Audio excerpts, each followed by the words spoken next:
Hi guys! For today's vlog, ayan, naisipan kong mag-record habang kumakain kami ng lunch.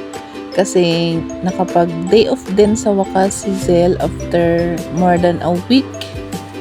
So ayun, sabi ko mag-record kami kasi parang first time namin tong gagawin. Yung nag-record habang kumakain ng lunch. So wala lang, natuwa lang ako kasi kumpleto kami ngayon. And I'm so happy! And gusto ko rin mag-thank you kay Lord kasi kahit may crisis na nangyayari sa ating bansa because of the ongoing war, thank you Lord sa blessing sa araw-araw. And wala kaming mga sakit, lalo na yung mga bata at yung asawa ko na laging pumapasok. Pero pinagpe-pray ko talaga na sana Lord matapos na po yung giyera kasi ang pinaka-affected talaga nito is yung mga naghihirap talaga and yung mga like us na minimum wage earners. Hi!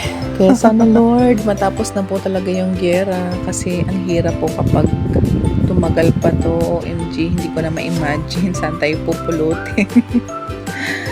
OMG. Sana kung maayos magpalakad yung gobyerno natin. Diyos ko. Wala lalo tayong pinapahirapan ng gobyerno. Imbis ba na tulungan tayo i-comfort tayo ng gobyerno, hindi. Kasi sumasabay sila.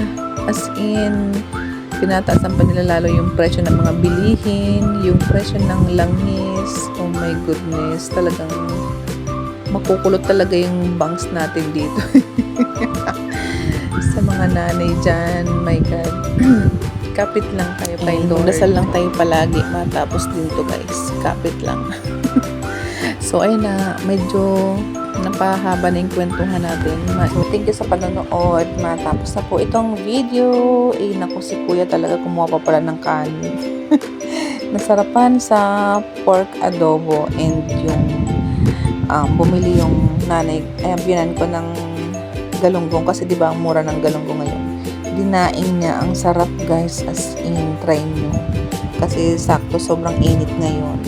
Mabilis ka lang makapagdaing and yung isda is mura lang din. So, ayun.